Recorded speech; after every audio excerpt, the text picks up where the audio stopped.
খাদিজা আপু কি রান্না করছেন হঠাৎ করে এত রাতে? এই যে আমার মেহমান আসছে, মেহমানের জন্য রান্না বান্না করতেছি। মাশাআল্লাহ, আমরা সুন্দর আসবে না, আমরা গোল আসে। এই যে এদিক দিয়ে আলো কম তো।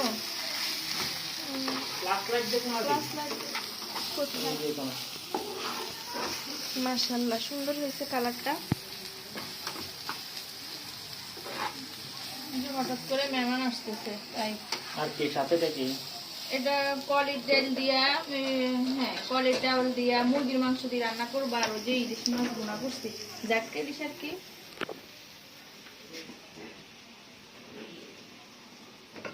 আর এখানে আছে যে ছাটার মাংস, এই যে মাংস, ছাটার মাংস দিয়ে, আর ওই যে ডাউল দিয়ে রান্না করব। ওই যে ডাউল, অ্যাঙ্কারের ডাউল, অ্যাঙ্কারের ডাউল দিয়ে রান্না করব। অবশ্যই রেসিপি আপনাদেরকে শেয়ার করব। তুমি দিয়ে দাও।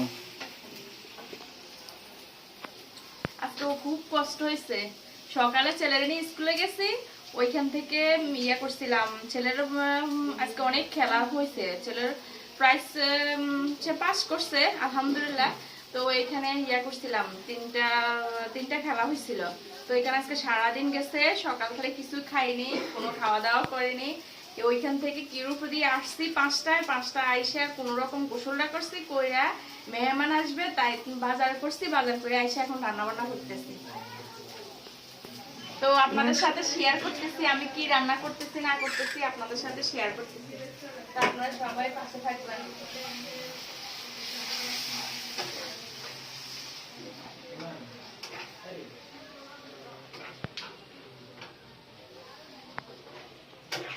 এই যে মাংস কষানোর জন্য, এই যে তেল বাগার দেওয়ার জন্য এখানে নিয়ে এনেছিলাম সবকিছু মশলা, আবার রান্না করতেছি। তো এখন মাংসটা দিয়ে দেবো, মুরগির হাত কাট দিয়ে রান্না করতেছি। এই যে মাংসটা কষানো হয়ে গেছে। খাদিজা, একটা কথা শোনো, তুমি যদি এগুলো সরাসরি ডাউলে দাও সবার পেটে এসে করবে। এখান থেকে একটা প্লেট দয়া করে আমাদের ওই রুমে সাপ্লাই দিও। না হবে না, কিছু চামড়া অন্তত দিও, এই গরিব ঘরে চামড়া চাইছি। না হবে না, আমি ডাউলের সাথে দিয়ে দিচ্ছি। Please please please. না না না, এটা বেমে নিয়ে গো। আরে মশলা বন্ধ করুন, কি কাঁচাগুলো কি খাইতে পারবেন? এগুলো খাইতে পারবো? খাদিজা এগুলো খাওয়া যাবে না। খাদিজা খাদিজা বেমে নিয়ে গো, চরম আকার বেমে নিয়ে গো। খাইতে দুইটা পিস একটু এক প্লেট দেবে। না না রে, আমরা তিন গরিব হিয়া না আছে। থাক থাক থাক। না না না না না। আরে না কি ওরে তরকারি হবে না তো। তরকারি হবে, দরকার আমরা তরকারির সময় কম খাই। আচ্ছা বাইরে রাখতেছেন। না না না, এই আমি আছি, ছেলে আছে। ও হো হো, এবারে একটু ভালো ভালো করে বাজি করি। দেখ আল্লাহ হায়াতে ধরে তো বাড়ায় দেখ। দোয়া করি দিচ্ছি, দোয়া করি যে জামাই গেলেন একটু ঠিক মতন মাথা ঠান্ডা হয়। হ্যাঁ প্যারাসিটামল দিতেছি, জামাইয়ের মাথা করে ঠান্ডা করে।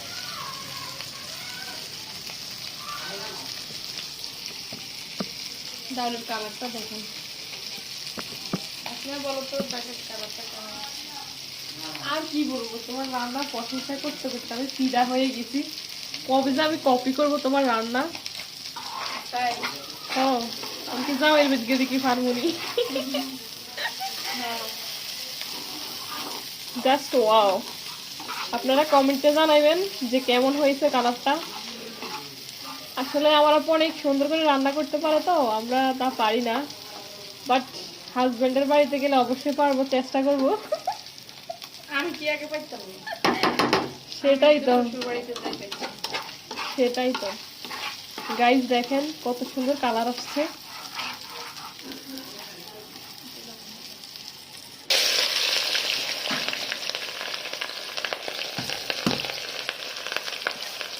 এখন পেঁয়াজ আর মরিচ দিয়ে দিচ্ছি।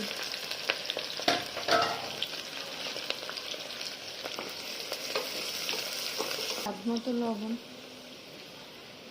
আচ্ছা, ওটা এলাচ আজকে 6,500 টাকা এলাচের কেজি। দারচিনি দিয়ে দিচ্ছি, দিতে হবে। নুন দিয়ে দিচ্ছিলাম। আমি আবার ওই সব কিছু অন্য অন্য বইমও রাখি, পৃথক পৃথক বইমা রাখে তো, এটার জন্য সব একসাথে দিতে পারে না। আর এই তেজপাতাগুলো আমাদের গাছের, গ্রামে আম্মু গাছ লাগাইছে, এই গাছের তেজপাতা। এখন দিয়ে দিচ্ছে রসুন, তাই সময় নয়, এই কারণে হাত দিয়ে সব দিচ্ছি। আর এই যে আদা দিচ্ছি, মাংসের মধ্যে আবার আদাটা একটু বেশি পড়লে বেশি ভালো লাগে। এখন একটু জাল করে নিব ভালো করে। এখন দিয়ে দিচ্ছি জিরার গুঁড়া, ধনিয়ার গুঁড়া,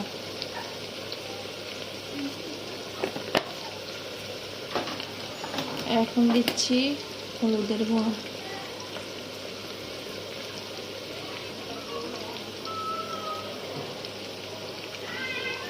সব কিছু দিয়ে ভালো করে কষাতে হবে।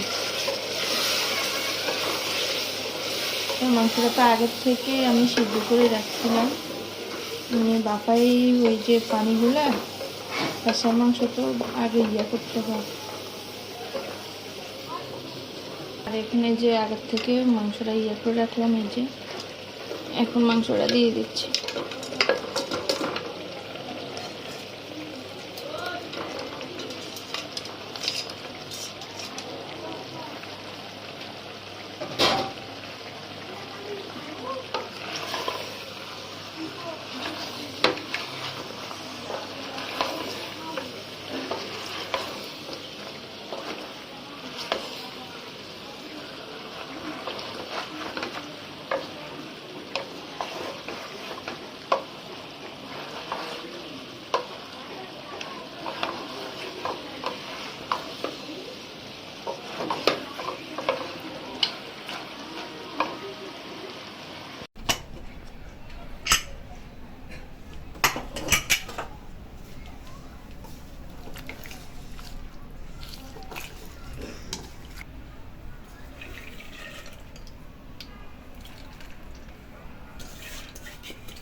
কেটে দেবো।